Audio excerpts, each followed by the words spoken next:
जय जिनेंद्र। अरे अरे, ये कौन है? कहाँ से आई हो? तुम्हारा क्या काम है? मैं हूँ पिच्छी। मुझे नहीं जानते? मैंने तुम्हें कहीं देखा है, शायद महाराज जी के साथ देखा है। लेकिन तुम ही अपना परिचय दे दो तो लोगों को तुम्हारा महत्व पता चले। अरे भाई, रात दिन मेरे साथ रहते हो, फिर भी मुझसे परिचय पूछ रहे हो? क्यों ठिठोली कर रहे हो? परंतु तुमने लोगों की बात की तो मैं अपना परिचय दे देती हूँ। सबसे पहले तो ये मिथ्या धारणा है कि मेरा निर्माण किसी मोर के प्राण लेकर किया जाता है। अरे बहन, तो सच्चाई क्या है? जरा इन सबको भी तो बताओ। अरे भाई, जहाँ मोर निवास करते हैं वहाँ वो एक विशेष ऋतु में अपने पंख झड़ाते हैं। बस उन्हीं पंखों को चुनकर मेरी जैसी सुंदर पिच्छी का निर्माण किया जाता है। ओह, मुझे भी आज ही पता चला। पर इतना क्यों इठला रही हो? क्या इसके अलावा भी कोई गुण है तुम में? अरे कोई एक गुण हो तो बताऊं?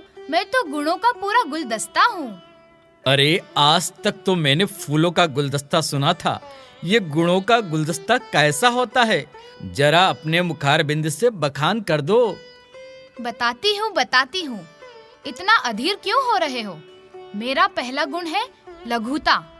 लघुता? ये लघुता क्या होता है?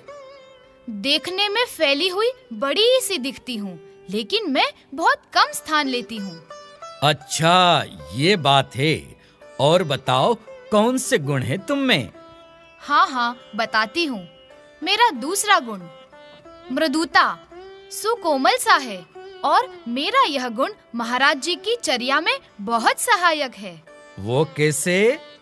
अरे मेरी काया इतनी कोमल और स्वभाव इतना मृदु है कि सूक्ष्म से सूक्ष्म जीव भी मेरे घर्षण से घात नहीं होता है और उनके प्राणों की रक्षा हो जाती है, और मुनि राजों के अहिंसा और महाअणुव्रत का पालन भी हो जाता है।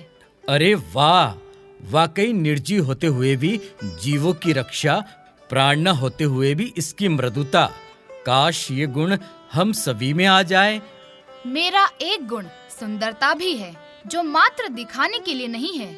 मेरी लघुता, मृदुता और सुकोमलता जब मुझ में समाहित होते हैं तो मेरी सुंदरता और भी निखर जाती है, और ये मुनिराज के हाथों में शोभा पाती है।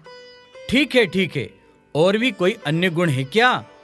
मेरा एक गुण और है, वह है अग्रहिता, यानी मैं धूल मिट्टी पसीना ग्रहण नहीं करती, जिससे मेरी सुंदरता भी बनी रहती है और परिमार्जन भी अच्छे से हो जाता है। ये तो हुई मेरे गुणों की बात। तुम भी तो अपने बारे में बताओ, तुम्हारे क्या क्या गुण हैं? बहन, मेरा निर्माण किसी धातु से न होकर फल से होता है। फल?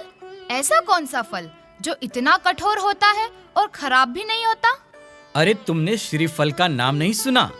श्रीफल मतलब नारियल। अच्छा, तो तुम नारियल से बने हो, तब तो तुम्हारा स्वभाव भी नारियल के समान कठोर होगा। तुमने सुना ही होगा कि नारियल ऊपर से कठोर और अंदर से नर्म होता है, और मैं देखने में कठोर दिखता हूँ, परंतु मेरे अंदर शुद्ध प्रासुक जल का संग्रहण किया जाता है। मुनिराज की शुद्धिचर्या में मेरा भी योगदान है। अच्छा, वो कैसे? ओहो, तुम तो समझती नहीं हो। मुनि श्री के चरण भी मैं ही धोता हूँ। मुनि महाराज शौच पर जाते हैं तो शुद्धि कार्य भी मेरे द्वारा ही किया जाता है। बिना प्रासुक जल के शुद्धि असंभव है।